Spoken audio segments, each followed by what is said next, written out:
First of all video के starting में मैं ये बोलना चाहता हूँ कि ये वीडियो किसी भी ग्रुप के विरुद्ध नहीं है। मैं खुद अपना एक अच्छा ग्रुप बनाने वाला हूँ। ग्रुप राइडिंग जो होती है वो सबसे प्यारी चीज़ होती है राइडर्स में, क्योंकि हम एक राइडिंग कम्युनिटी बनाते हैं और हम साथ मिलके खुशियाँ बांटते हैं, एक अच्छी मेमोरीज बनाते हैं। तो ये वीडियो किसी भी राइडिंग ग्रुप बाइकिंग कम्युनिटी के विरुद्ध नहीं है, बट यहाँ पे कुछ पॉइंट्स हैं हमारे सुपर बाइकर और हाइपर राइडिंग ग्रुप्स के बारे में, जो कि दिन पे दिन बढ़ता जा रहा है। ये सिलसिला जो आपने थंबनेल और टाइटल में देखा, ये बहुत ज़्यादा बढ़ता जा रहा है, जो इसको जिस पे सवाल उठाने पड़ेंगे एज अ राइडर। तो let's start with this video. अब मैं जाता हूँ एक कल सुपर बाइक देखने क्या ऑलमोस्ट लेने, और मैंने जो है अपनी साइड से सारी डॉक्यूमेंटेशन कर दी है। हो सकता है मेरी एक और मैंने भी सुपर बाइक ओन करी अपनी लाइफ में, एक और इनलाइन 4 जल्दी ही मेरे घर के नीचे खड़ी हो जाए। बाइकिंग के आगे ऐसा कोई भी स्पोर्ट या पैशन नहीं है जो इतना रिस्की है। एक पल को आप अगर स्काई डाइविंग करते हैं, माउंटेन ट्रैक करते हैं, या फिर आप मेरे को क्या बोलते हैं पहाड़ पे चढ़ना, वो करते हैं, एक पल को वो भी चीज़ें काफ़ी ज़्यादा सेफ़ हो जाती हैं, बिकॉज आप बहुत ज़्यादा प्रिकॉशंस ले लेते हैं उसमें, और उसमें दिन ब दिन ट्रेंड हो जाते हो, और आपको पता है कि कैसे कैसे चढ़ना है, कैसे उतरना है, पैराशूट कहाँ पे खोलना है। लेकिन बाइकिंग एक ऐसा स्पोर्ट है जो कि हर 1 किलोमीटर में अपना रंग बदलता है। कोई भी बाइक सामने आ सकती है, कोई भी जानवर सामने आ सकता है। एक्सपीरियंस्ड राइडर, हमारे जो एक्सट्रीम मोटर एडवेंचर थे, एक्सपीरियंस्ड राइडर थे, उनका भी एक्सीडेंट हो गया, उनकी Z900 पूरी की पूरी ख़राब हो गई। लेकिन वो तो एक जिसे कहते हैं ना नेचुरल डिज़ास्टर मान के चलो यहाँ पे, कि एनिमल सामने आ गया। हमारे जो इंडिया में है ये जो राइडिंग ग्रुप का कल्चर है, बाहर राइडिंग ग्रुप का कल्चर है, जो कि वो लोग निकलते हैं पूरे 20-30 राइडर एक साथ निकलते हैं, और वो फुल तेज़ बाइक चलाते हैं, फुल मज़े से राइडिंग करते हैं। लेकिन वहाँ पे और इंडियन रोड्स में बहुत ज़मीन आसमान का फ़र्क है रोड्स का, कि भाई साहब यहाँ की रोड इतनी सक्षम नहीं है, यहाँ की रोड है, यहाँ का एक्सप्रेस वे भी इतना सक्षम नहीं है कि वो आपके टायर्स को बर्न या फिर कुछ ना कर पाए, कि मतलब वो परफेक्ट नहीं है। यहाँ के हाईवेज में कमी है, कहीं पे भी खड्डा मिल जाता है, कहीं पे भी कुछ भी हो सकता है। बट नहीं, यहाँ पे हमारे सुपर बाइकर्स, एक सुपर बाइकिंग का ग्रुप, ये पहली खबर नहीं है ये जो अभी आई है कि हमारे बीच में 2 राइडर्स नहीं रहे, उनमें से तो एक मैरिड भी था। जो देखो, बाइकिंग इज़ लव। मैं खुद एक बाइकर हूँ, मैं भी विलेज मारता हूँ, हाइपर राइडिंग करता हूँ, 241 मैंने भी टच करी हुई है। मैं कैसे कहूँ, देखो हर सिचुएशन अलग होती है, पहली बात तो मैं ये बोलता हूँ। लेकिन यहाँ पे सिचुएशन ये है, ये जो ग्रुप में हाइपर राइडिंग करी जाती है, रैश राइडिंग नहीं बोलूँगा, इट्स अ हाइपर राइडिंग, कि आप जो है अपनी स्किल्स अपग्रेड कर रहे हो, आपने इतनी महंगी बाइक ली है, इतनी मेहनत करके आपने उसमें पैसा डाला है और आपने वो बाइक ली है, तो आप वो थ्रिल लेना चाहते हो लाइफ में। लेकिन यहाँ पे प्रॉब्लम क्या हो जाती है, एग्जाम्पल के साथ समझते हैं, ठीक है। एक बंदा है गोप्रो लगा के साइड में चल रहा है 3rd लेन में। 1st लेन में यहाँ पे जो है एक बंदा जा रहा है विल्ली मारते हुए, तगड़ी, मतलब जिसे कहते हैं ना पूरी ऐसी उठा रखी, और ही इज़ गोइंग, और वो मज़े से अपनी बाइक चला रहा है। अब प्रॉब्लम क्या है, एकदम से मान के चलो आगे कोई जानवर आ गया, कुत्ता आ गया, कुछ भी मान के चलो, रैंडमली कुछ भी आ गया, समझो एक पत्थर आ गया, उसने अपनी व्हीली पॉपअप डाउन करके उसने जो ब्रेक मार दी। लेकिन इस सिचुएशन में एक और चीज़ है कि पीछे से एक और राइडर आ रहा है व्हीली मारता हुआ या फिर भगाता हुआ, जो कि उसमें उसकी ब्रेक मारने की वजह से वो क्रैश हो गए। मतलब वो अलग अलग लेन में नहीं थे, लेकिन क्योंकि यहाँ पे राइडर्स बहुत सारे हैं, तो वो इस लाइन से जा ही नहीं सकता। उसने देखा कि ये लाइन खाली है, मैं यहाँ से जाऊँगा, और वो जाके एक टाइम पे इस वाले की स्पीड कम हो गई है, और इतनी जल्दी ब्रेक, तुम बैम्बो ब्रेक ले लो, तुम कोई सी भी टेक्नोलॉजी ले लो, इतनी जल्दी नहीं रुक सकती इफ़ यू आर 200+। वो जाके होना ही होना है किसी भी हाल में। और ये ग्रुप्स के साथ बहुत ज़्यादा, मेरे पास इतने सारे किस्से हैं कि ग्रुप में किसी ने एकदम से ब्रेक मार दी। अब हम जाते थे KTM के ऑरेंज डे में, वहाँ पे इतनी बार मेरे साथ ऐसा हुआ, किसी ने ब्रेक मार दी, मैंने ऐसे करके कट करके बचाई है। ये वाला किस्सा जो आप Z900 पे देख रहे हो, ये तो मेरे साथ अभी हुआ था, जब मेरे पास Z900 थी 2020 में, जब मैं राइड पे गया था, तब ऐसा हुआ था कि मैंने कट करके निकाली थी इतनी लो स्पीड में। और वो तो हाइपर राइडिंग करते, इतनी तगड़ी 200+ पर चलते हैं। तब तो ऐसी सिचुएशन, ऐसी चीज़ें होनी पड़ेगी। अब देखो ग्रुप राइडिंग क्या है, ग्रुप राइडिंग एक ऐसी चीज़ है जिसमें आपको जितना मज़ा आ सकता है उतना कम है। कि आप किसी के साथ जा रहे हो, कोई आपका पार्टनर है, आप उसको देख रहे हो, वो देख रहे हो, और आप मज़े से बाइकिंग कर रहे हो, एक जगह पे आप रुकते हो, पराठे चाय खाते हो, पीते हो, और आप वापस आ जाते हो घर।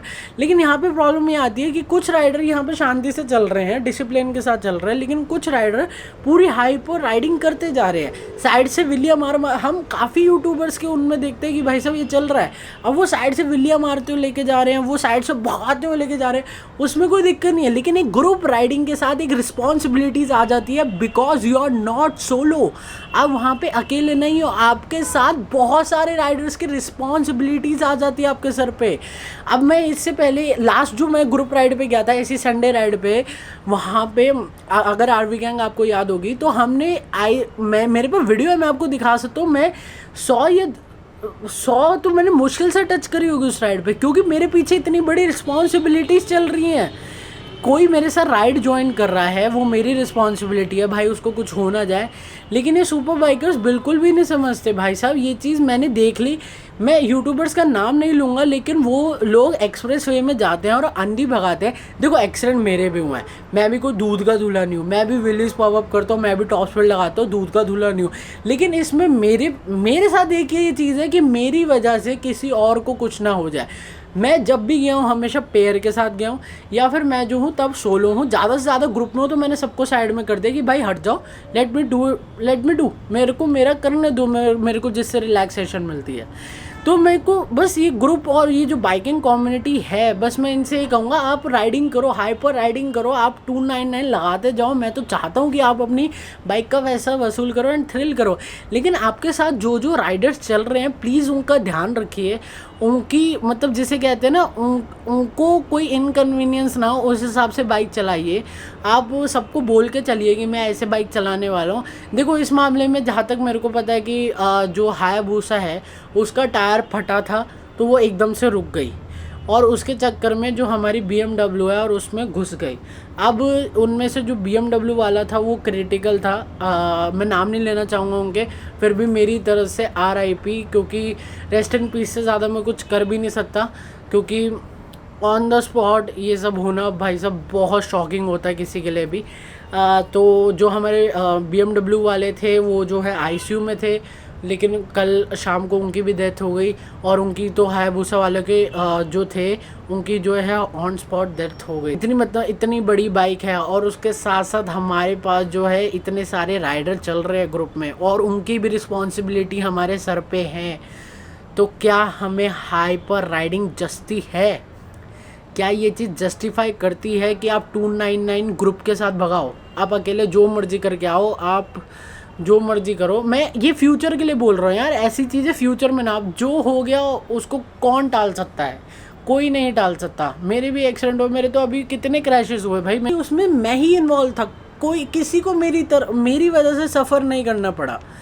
तो मैं ये चाहता हूँ कि प्लीज़ अपनी रिस्पॉन्सिबिलिटी समझिए। अगर आपके हाथ में एक फुल थ्रॉटल है, मतलब 299 आपकी बाइक जा रही है, तो इट्स अ बिग डील कि भगवान ने आपको इस काबिल बनाया कि आपके पास इतनी बड़ी रिस्पॉन्सिबिलिटी है। मेरे पास भी एक रिस्पॉन्सिबिलिटी आने वाली है पता। और मैं बस इतना कहूँगा guys, be safe, be smart, because riding यार, आपके पीछे आपके पेरेंट्स हैं यार, उनकी सोच के निकला करो। मेरे पास किसी की रिस्पॉन्सिबिलिटीज़ नहीं है। मैं ये चीज़ लेके चलता हूँ कि मेरे मम्मी पापा को चलो एक पल को मेरी बहनें हैं संभाल लेंगे, लेकिन हाँ पता है मेरे को संभालना है, मेरी रिस्पॉन्सिबिलिटीज़ है, लेकिन एक पल को लेकिन आपके पीछे कितनी रिस्पॉन्सिबिलिटीज़ होंगी आप सोचो। और उनमें से तो एक मैरिड थे यार। तो गाइज़ अपनी समझो इन चीज़ों को, राइड करो सेफ्टी के साथ पूरे। पहली बात तो राइडिंग गियर्स, मैं इससे पहले पेंट में राइडिंग करता था और मेरे को समझ में आ गई ये बात कि भाई साहब it's not cool. Wear your proper riding gears, wear your proper things for your self only, किसी और की तो छोड़ ही दो। अब मैं बस इतना ही कहना चाहूँगा गाइज़, आगे से ये चीज़ें ना ही सुनने को मिले मेरे को तो अच्छा रहेगा। मैं किसी और का ऐसे लॉस, यार मेरी ही एक तरीके से कम्युनिटी है, मैं इस कम्युनिटी में 2017 के स्टार्टिंग से हूँ, तो मैं नहीं चाहता कि हमारी कम्युनिटी से इतने सारे केसेस आएँ और ये कम्युनिटी कहीं से भी बदनाम हो, या फिर हम जो इतने प्यारे प्यारे लोग जिन्होंने अपनी मेहनत से चीज़ें ली हुई। बट कल भी ऐसे ही हुआ था, मैं वहाँ पे था, शेर पंजाब ढाबा में बैठा हुआ था, R1 राइडर्स थे 3, वो फुल भगाते हुए जा रहे थे, तो मैंने उनमें से एक को रोका क्योंकि वो विदाउट हेलमेट थे। मैंने उनमें से एक को रोका, मैंने कहा भाई क्या प्रॉब्लम है, इतनी छोटी सी रोड पे तुम विदाउट हेलमेट भगा रहे हो, कम से कम हेलमेट तो पहन लो। तो वो बंदा मेरे से ही ऐठने लग गया, भाई क्या दिक्कत है तेरे को, क्या दिक्कत है तेरे को, क्या दिक्कत। आर्यन वहाँ पे कह रहा भाई छोड़ना, क्या करेगा वो, उसकी मर्जी है। मैंने कहा नहीं भाई, ऐसी ही कम्युनिटी बदनाम होती है, ऐसी ही प्रॉब्लम्स आती हैं, ऐसे ही हमें जो है सुनने को मिलता है हमारे पैशन के पीछे, ऐसे ही हमारे पेरेंट्स डरते हैं। बाकी peace out, all the best सबको। कोई सुपर बाइक लेने वाला है, कोई सी भी बाइक लेने वाला है अपनी लाइफ में, कम से कम 10-20 हज़ार साइड में रखना और अच्छे राइडिंग गियर्स लेना। किसी के लिए नहीं, अपने लिए, ठीक है, अपने लिए, खुद को सेव करने के लिए। Thank you guys, love you all.